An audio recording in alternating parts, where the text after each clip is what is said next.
खुल जाएंगे आपके सारे रास्ते। परीक्षा में सिलेक्शन ले तो सही, जीवन में सब होगा हासिल, तू सिलेक्शन की जिद पर अड़ तो सही।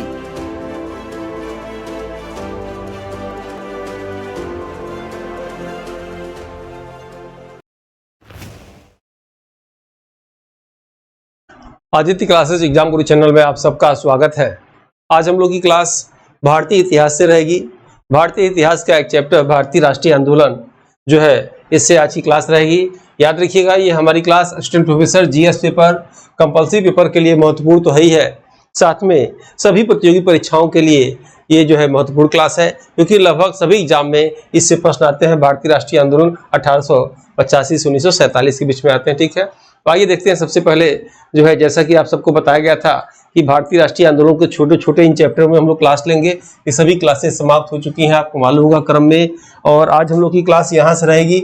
नरम दल गरम दल गतिविधियों को एक साथ कर दिया गया है और इसका जो है पहला भाग ये आज की क्लास में शुरू कर रहे हैं। ये चैप्टर 10वां है और पार्ट 1 है। ठीक है, सबसे पहले देखा जाए कि भारतीय राष्ट्रीय आंदोलन को यहाँ इतिहासकारों ने 3 भागों में बांटा। ठीक है, भारतीय राष्ट्रीय आंदोलन को समझने के लिए इसे 3 भागों में बांटा जा सकता है।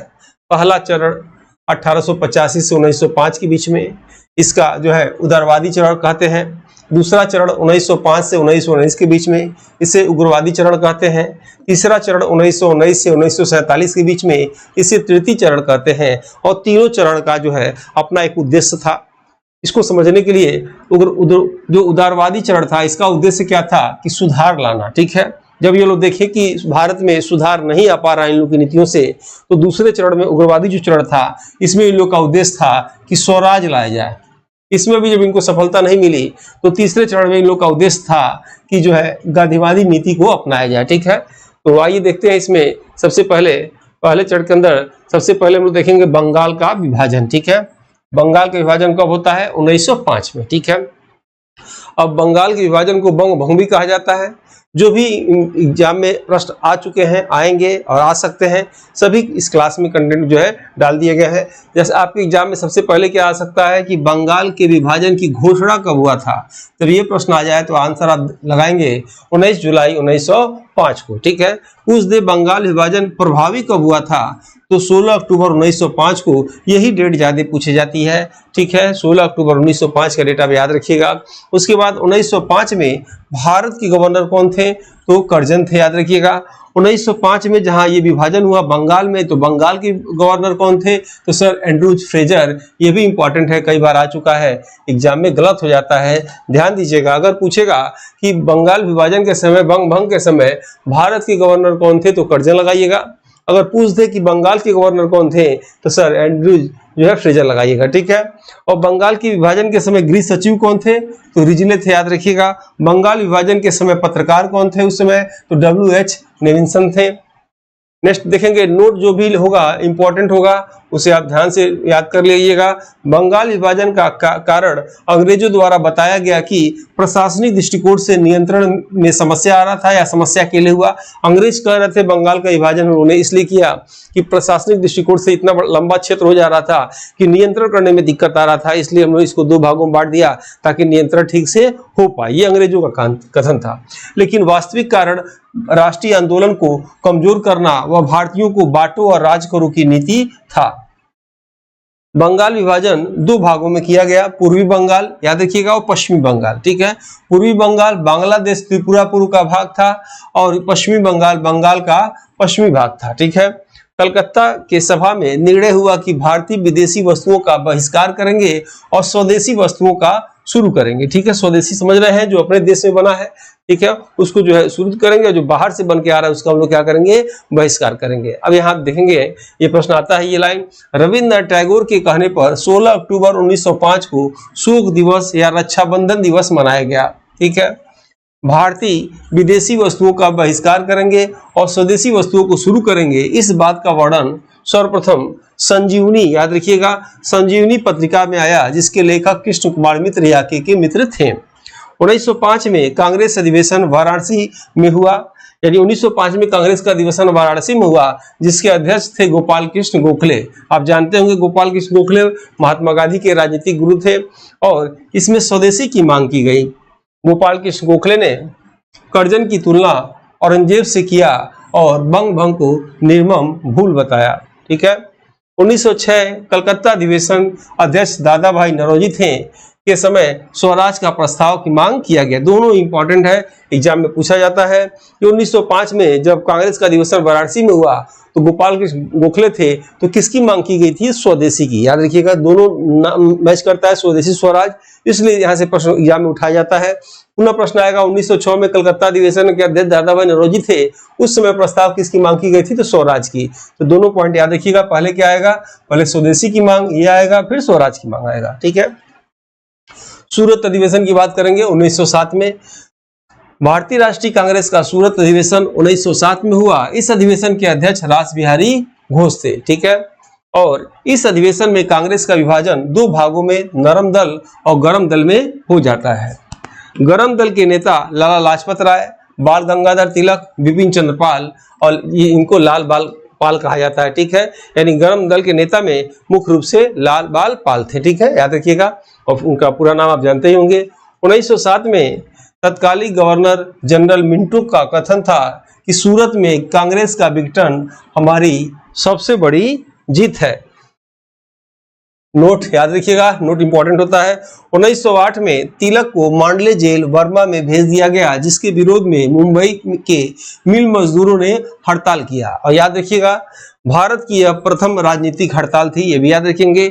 इस समय लेनिन का कथन आता है कि अब भारत को अंग्रेज अधिक दिनों तक गुलाम बनाकर नहीं रख सकते, क्योंकि भारत का मजदूर जाग चुका है। ये कथन आता है। ये कथन कब कहा गया, किसके द्वारा कहा गया? याद रखिएगा, लेनिन के द्वारा कहा गया कि अब भारत को अंग्रेज अधिक दिनों तक गुलाम बनाकर नहीं रख सकते, क्योंकि भारत का मजदूर जाग चुका है। ठीक है। मांडले जेल वर्मा में, वर्मा म्यांमार का नाम था पहले। ठीक है। तो जब बर्मा नाम था, तो जब म्यांमार का बर्मा नाम था तो उसकी राजधानी रंगून थी। अब नाम क्या है? म्यांमार है, तो म्यांमार की राजधानी नेपिडो है। ठीक है। तो मांडले जेल बर्मा में तिलक ने गीता रहस्य नामक पुस्तक लिखा। ठीक है, एग्जाम में आता है, गीता रहस्य नामक पुस्तक किसने लिखा? तो तिलक ने लिखा। आप कमेंट बॉक्स में बताइए कि जो है उदास भारत पुस्तक किसने लिखा? ठीक है, आप सबका कमेंट में देखता भी हूँ और समय मिलता है तो रिप्लाई भी करता हूँ। दूसरी बात कि कितने सैकड़ों लोग होंगे ऐसे जिनको मैं वर्षों से देख रहा हूँ कमेंट करते, उन्हें मैंने देखा नहीं और वो तो मुझे रोज देखते होंगे, लेकिन मेरी इच्छा कभी कभी होती है, जो स्टूडेंट लगातार मेरे क्लास में लगे हुए हैं, कमेंट करते हैं, वो कभी न कभी उनसे मुलाकात हो, कभी न कभी मुलाकात होगा। ईश्वर चाहेंगे तो देखा जाएगा, कुछ प्लानिंग बनेगी आगे। आइए देखते हैं। अच्छा, ये हमारी टीम द्वारा टेस्ट पेपर तैयार किया गया है। इस टेस्ट पेपर में याद रखिएगा, सिलेबस के अनुसार समान अध्ययन के सभी जो है कंटेंट दिए गए हैं। मान लीजिए किसी सिलेबस के अनुसार किसी चैप्टर का पहले ई पीडीएफ दिया गया है, उसी ई पीडीएफ पे वीडियो बने हैं। याद रखिएगा, उसी वीडियो पे आपको जो है टेस्ट बने हैं। यानी एक ही चीज को 3 बार आप पढ़ेंगे, पहले ई पीडीएफ के रूप में, पुनः वीडियो के रूप में, उसके बाद जो है टेस्ट पेपर के रूप में, तो वो चीज आपको याद हो जाएगा और ठीक से समझ में आ भी जाएगा। फिर लास्ट में आपको एक फाइनल टेस्ट मिलेगा। यानी इस टेस्ट में आपको 4 चरणों में एक सिलेबस का कोई भी एक कंटेंट, यानी लगभग सभी कंटेंट ऐसे मिलेगा। पहले ई पीडीएफ, वीडियो, टेस्ट वाइज, फिर फाइनल टेस्ट। ठीक है, तब आपको जीएस पेपर में मेरे अनुसार जो है पूर्णता आएगी। इस टेस्ट की वैलिडिटी याद रखिएगा यूपीएचसीएससी 51 की एग्जाम डेट तक रहेगी। और इसमें आपको क्या मिलेगा? तो इसमें ई पीडीएफ नोट्स मिलेगा, इसमें हिंदी इंग्लिश में याद रखिएगा आपके सभी कंटेंट रहेंगे। 2014 से अब तक के सभी जितने एग्जाम में क्वेश्चन आए हैं सब आपको सॉल्वर पेपर वीडियो के रूप में और टेस्ट के रूप में रहेंगे। उसके बाद आपको जो है रेगुलर प्रैक्टिस सेट एग्जाम तक अपडेट होते हुए मिलता रहेगा। इसमें ऑर्गेनाइज क्लास है, सभी क्लास सिलेबस के अनुसार सीरियल वाइज आपको पीडीएफ के साथ सभी टेस्ट के साथ आपको दिया जाएगा। इस टेस्ट में आपको समझ में आ जाएगा। टेस्ट लेने पे ही पूर्ण रूप से लाभ मिलेगा, क्योंकि वीडियो यूट्यूब पे सभी नहीं आते और आते भी हैं तो कुछ दिन में अनलिस्टेड कर दिए जाते हैं। और ये जो है टेस्ट सीरीज आपको मिलेगा। टेस्ट सीरीज के रूप में सैकड़ों की संख्या में model paper, syllabus wise test और यूनिट वाइज टेस्ट मिलेगा। इसका रेट 1999 है, लेकिन अभी ये 1299 में दिया जा रहा है। अपनी गलतियों को एग्जाम से पहले प्रैक्टिस करके सुधारे, ताकि वो गलतियां एग्जाम सेंटर में आपकी ताकत बनकर जीत जिलाए। याद रखिएगा, अभ्यास करने से पूर्णता आती है। जितना आप अभ्यास करके कोई चीज सीखेंगे, जल्दी आप सीखेंगे, मेरा नहीं सुकरात का कथन है। आइए देखते हैं आगे। हमारी टीम द्वारा ये 4 पुस्तक निकाली गई है। चारों जो है अलग अलग जो है भाग है इसका। इसमें कुल 80 मॉडल पेपर हैं और एक मॉडल पेपर में 30 क्वेश्चन है। अमेजन के माध्यम से इसे आप मंगा सकते हैं। इसमें आपको ये ओएमआर बुक फ्री है और डिलीवरी चार्ज फ्री है। इसका रेट मात्र 499 रुपये है। 499 के अलावा कुछ आपको नहीं देना होगा। और ये बुक मैं आपको दिखाना चाहूँगा। ये किसी भी एग्जाम देने से पहले आपको जो है इसमें सभी महत्वपूर्ण प्रश्न हैं, इसको पढ़ के आपको जाना चाहिए, आपके स्कोर को बढ़ाएगा।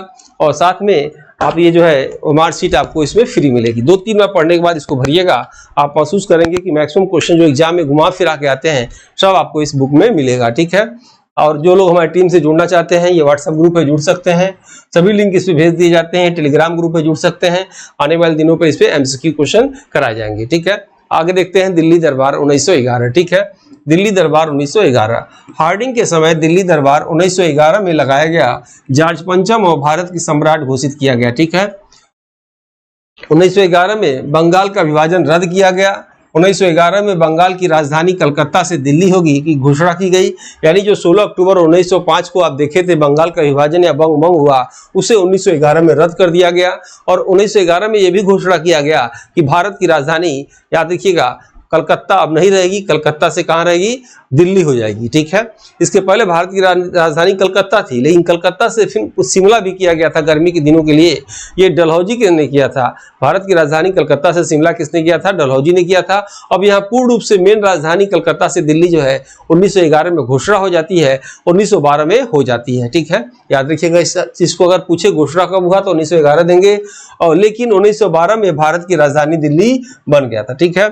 1911 कलकत्ता अधिवेशन के समय पंडित विशेष नारायण जी थे। ठीक है। इसी अधिवेशन में प्रथम बार राष्ट्रगान गाया गया, जिसके लेखक रविंद्रनाथ टैगोर थे। ठीक है। आप कमेंट बॉक्स में बताइए रविंद्रनाथ टैगोर को भारत का प्रथम नोबेल पुरस्कार किस वर्ष दिया गया? कमेंट बॉक्स में आपको बताना है। नोट कर लीजिएगा। भारत में दिल्ली दरबार लगता है 1877 में लिटन के समय, 1903 में कर्जन के समय, 1911 में हार्डिंग के समय। 3 बार लगा, याद रखेंगे आप। राष्ट्रगान तत्वबोधिनी की किताब से लिया गया है, जिसके लेखक देवेंद्रनाथ टैगोर थे। हार्डिंग बम कार्ड याद रखिएगा 1912 में। ठीक है। 23 दिसंबर 1912 को हार्डिंग के ऊपर चांदनी चौक दिल्ली में बम फेंका गया, जिसे दिल्ली बम कांड या हार्डिंग बम केस या दिल्ली लाहौर षड्यंत्र के नाम से जाना जाता है। तीनों नाम आप याद रखेंगे। हार्डिंग के ऊपर बम रास बिहारी बोस ने फेंककर जापान भाग जाते हैं। हार्डिंग बम केस में बसंत कुमार बिश्वास, अमीर चंद्र और अवध बिहारी को फांसी दी जाती है। ठीक है। अब वो तो भाग जाते हैं कहाँ? जापान में। ठीक है। लखनऊ समझौता 1916 में। 1916 में भारतीय राष्ट्रीय कांग्रेस और मुस्लिम लीग के नेता के बीच में लखनऊ समझौता होता है। इस अधिवेशन में कांग्रेस के अध्यक्ष अंबिका चरण मजूमदार और मुस्लिम लीग के नेता मोहम्मद अली जिन्ना होते हैं। लखनऊ समझौता में 2 प्रमुख निम्नलिखित कार्य होता है। पहला क्या कार्य होता है? कांग्रेस और मुस्लिम लीग के मध्य ऐतिहासिक समझौता होता है। दूसरा, पिछले 9 सालों से जिन उग्रवादियों को निकाला गया था उन्हें पुनः कांग्रेस में शामिल किया गया, जैसे तिलक आदि। नोट कर लीजिएगा, इंपॉर्टेंट है ये। इस अधिवेशन में उदारवादियों और उग्रवादियों ने पुनर्मिलन की प्रक्रिया का श्रेय एनी बेसेंट को दिया है। सॉरी, जो है एनी बेसेंट को दिया। ठीक है। इस अधिवेशन में उदारवादियों और उग्रवादियों के पुनर्मिलन की प्रक्रिया का श्रेय एनी बेसेंट को दिया जाता है। इस अधिवेशन में प्रथम बार जिसमें कांग्रेस ने सांप्रदायिक सीट देने को स्वीकार किया गया। इस अधिवेशन में गांधी जी को राजकुमार शुक्ल ने चंपारण में की समस्या से अवगत कराया था, और वही महात्मा गांधी का क्या होता है? चंपारण सत्याग्रह भारत का पहला जो है, याद रखिएगा, आंदोलन होता है। उनके जीवन का भारत में पहला होता है। लेकिन अगर देखा जाए उनके जीवन में भारत से बाहर भी कभी हुआ था तो 1906 में हुआ था, दक्षिण अफ्रीका में हुआ था, एशियाटिक रजिस्ट्रेशन एक्ट के विरोध में हुआ था। ठीक है। अगर पूछेगा महात्मा गांधी के जीवन का प्रथम कब हुआ था तो 1906 में याद रखिएगा, दक्षिण अफ्रीका में। और भारत में पूछेगा तो 1917 में रखाइएगा, और चंपारण सत्याग्रह। नेक्स्ट देखेंगे, महात्मा गांधी कहते हैं कि लखनऊ समझौता शिक्षित और धनी मुसलमानों का एक समझौता था। होम रूल लीग आंदोलन 1916। होम रूल लीग की स्थापना तिलक, एनी बेसेंट दोनों के द्वारा अलग अलग स्थानों पर होता है। तो पहले तिलक के विषय में देख लिया जाए। तिलक द्वारा होम रूल स्थापना अप्रैल 1916 बेलगांव कर्नाटक में घोषणा होता है और गठन पूना महाराष्ट्र में होता है। तिलक का समाचार पत्र केसरी मराठी भाषा में और मराठा अंग्रेजी भाषा में है। तिलक होम रूल लीग का उद्देश्य था कि क्षेत्रीय भाषा में शिक्षा दिया जाए और स्वशासन की मांग की गई। नेक्स्ट आप देखेंगे एनी बेसेंट द्वारा होम रूल लीग आंदोलन की स्थापना मद्रास में सितंबर 1916 में होता है। उसके बाद एनी बेसेंट के समाचार पत्र का नाम न्यू इंडिया और कॉमनवेल्थ है। एनी बेसेंट द्वारा होम रूल लीग का उद्देश्य राजनीतिक शिक्षा और चर्चा को बढ़ावा देना था। होम रूल लीग आंदोलन एनी बेसेंट आयरलैंड, मतलब ये आयरलैंड से आई थी, भारत की सदस्यता ली थी। एनी बेसेंट ने सर्वप्रथम शुरू किया था। 1914 को अपने पत्रिका कॉमनवेल्थ में इन्होंने स्वशासन की मांग की थी। ठीक है, यहाँ आप देखेंगे एग्जाम में प्रश्न क्या आ सकता है, न्यू इंडिया किसका है समाचार पत्र, तो एनी बेसेंट लगाइएगा। यंग इंडिया पूछ दे तो किसका है, महात्मा गांधी का। तो मिलते जुलते नामों से थोड़ा सावधान रहिएगा, क्योंकि एग्जाम में प्रश्न पूछता है, झटके से बच्चे क्या करते हैं, गलत लगा के आगे चले जाते हैं। ठीक है, नोट में देख लेंगे आप, जगह जगह नोट जानबूझकर डाला गया ताकि इंपॉर्टेंट कंटेंट आपको रिवाइज होता चले। 1898 में बनारस में सेंट्रल हिंदू कॉलेज की स्थापना एनी बेसेंट ने किया था, याद रखिएगा। एनी बेसेंट को नजरबंद करके ऊटी तमिलनाडु भेज दिया गया और जब 1917 में बाहर आई तो अपनी लोकप्रियता के कारण इन्हें भारतीय राष्ट्रीय कांग्रेस के 32वां अधिवेशन 1917 में कलकत्ता में प्रथम महिला अध्यक्ष बना दिया गया। इंपॉर्टेंट है, याद रखिएगा। अगर पूछे भारत में प्रथम महिला अध्यक्ष भारतीय राष्ट्रीय कांग्रेस की कौन है, तो याद रखिएगा 1917 में कलकत्ता अधिवेशन में एनी बेसेंट बनी थी। और किस क्रम का था, तो 32वें क्रम का था, ये भी आप याद रखिएगा। और पूछेगी प्रथम भारतीय महिला, तो पूछेगा तो क्या आप आंसर लगाएंगे, सरोजिनी नायडू, याद रखिएगा, कानपुर के अधिवेशन में 25 में। इंडियन अर्नेस्ट पुस्तक के लेखक वैलेंटाइन चिरोल, जिन्होंने तिलक को भारतीय अशांति का जनक कहा, याद रखिएगा। पूछ सकता है इंडियन अर्नेस्ट के लेखक कौन है, तो वैलेंटाइन चिरोल। होम रूल स्थापना 1916 का परिणाम यह होता है कि मॉन्टेग्यू चेम्सफोर्ड सुधार 1919 आता है। अब यहां हम लोग देखेंगे मॉन्टेग्यू घोषणा 1917 या अगस्त घोषणा 1917। भारत के सचिव मॉन्टेग्यू द्वारा 20 अगस्त 1917 को ब्रिटेन के कॉमन सभा में एक प्रस्ताव की घोषणा होती है, जिसे मॉन्टेग्यू घोषणा पत्र या अगस्त घोषणा पत्र के नाम से जाना जाता है। घोषणा पत्र के अनुसार भारत में प्रशासन की हर शाखा में भारतीयों को अधिक प्रतिनिधित्व दिए जाने की बात कहा गया। भारत में मॉन्टेग्यू घोषणा को उदारवादियों ने भारत का मैग्ना कार्टा की संज्ञा दिया, याद रखिएगा। इंपॉर्टेंट है लाइन। रोलेक्ट एक्ट 1919, लगभग सब आप लोग जानते होंगे, फिर भी रिपीट कर लेते हैं। रोलेक्ट एक्ट के अनुसार अंग्रेज सरकार जिसको चाहे जब तक बिना मुकदमा चलाए जेल में बंद रख सकती है। ये क्या कहलाता है, रोलेक्ट एक्ट। इस एक्ट को बिना अपील, बिना वकील, बिना दलील, काला कानून, काला अधिनियम, आतंकवादी अधिनियम भी कहा गया है। रोलेक्ट एक्ट के विरोध में सत्याग्रह सभा में ज्यादातर होम रूल के युवा सदस्य थे। रोलेक्ट एक्ट या कानून के अंतर्गत केवल शक के आधार पर अंग्रेजों को एक्शन लेना था। ठीक है, वीडियो अगर आप लगातार बने हुए हैं तो देखते भी हैं, बिना कहे आपको वीडियो को लाइक कर देना चाहिए। जो लोग पहली बार आए हैं सब्सक्राइब कर लीजिए और हो सके तो इस वीडियो को आप जो है शेयर जरूर करिएगा। ठीक है, नेक्स्ट देखेंगे, नोट इंपॉर्टेंट होता है। रोलेक्ट एक्ट या कानून के विरोध का कारण मूल अधिकारों का हनन था। ठीक है, मूल अधिकार जो भारतीयों का था उसका हनन था, इसलिए रोलेक्ट एक्ट का जो है विरोध किया गया। रोलेक्ट एक्ट के सत्याग्रह का नेतृत्व दिल्ली के स्वामी श्रद्धानंद ने संभाली थी और विरोध में स्वामी श्रद्धानंद ने नारा दिया था, लगान न देने का नारा दिया था। इस एक्ट के विरोध में महात्मा गांधी जी ने एंटी रोलेक्ट सत्याग्रह आंदोलन शुरू किया था। अंग्रेजों द्वारा उन्हें दिल्ली में गिरफ्तार करके बंबई छोड़ दिया गया। 1919 में गांधी जी की राजभक्ति इस कानून के विरोध में समाप्त हो जाती है। ठीक है, पूछ सकता है कि रोलेक्ट एक्ट के विरोध में महात्मा गांधी ने कौन सा सत्याग्रह चलाया था, तो एंटी रोलेक्ट एक्ट चलाया था। ठीक है, इसका क्या परिणाम हुआ था, अंग्रेजों ने क्या किया, इनको दिल्ली में गिरफ्तार किया, अब मुंबई ले जाके छोड़ दिया। अब यहाँ फिर क्या होता है, गांधी जी की राजभक्ति अंग्रेजों के प्रति यहीं से क्या होता है, मोह भंग हो जाता है। ठीक है, नेक्स्ट आते हैं हम लोग जालियांवाला बाग कांड हत्याकांड 1919। ठीक है, रोलेक्ट के विरोध करने पर पंजाब के लोकप्रिय नेता डॉक्टर सैफुद्दीन किचलू व डॉक्टर सत्यपाल की गिरफ्तारी के विरोध में 13 अप्रैल 1919 को अमृतसर के जालियांवाला बाग में एक सभा आयोजित हुई, जिस पर जनरल डायर ने गोलियां चलवा दिया, जिसे जालियांवाला बाग हत्याकांड के नाम से जाना जाता है। इस सभा को हंसराज द्वारा बुलाया गया और बाद में यही हंसराज सरकारी गवाह बन गए। नाम याद रखिएगा। इस सभा में प्रत्यदर्शियों के अनुसार 1000 लोगों की लगभग मृत्यु हुई। नेक्स्ट है इसी में, इस जालियांवाला बाग हत्याकांड के विरोध में रविन्द्रनाथ टैगोर ने अपनी नाइटहुड या सर की उपाधि व हकीम अजमल ने हाजिक उल मुल्क की उपाधि वापस की तथा शंकरन नायर ने वायसराय की परिषद से इस्तीफा दे दिया। तीनों आप नाम याद रखेंगे, तीनों चीज। हत्याकांड की जांच के लिए 2 कमेटी बनी, इंपॉर्टेंट है, ध्यान से देखेंगे। इस हत्याकांड के जांच के लिए 2 कमेटी बनती है।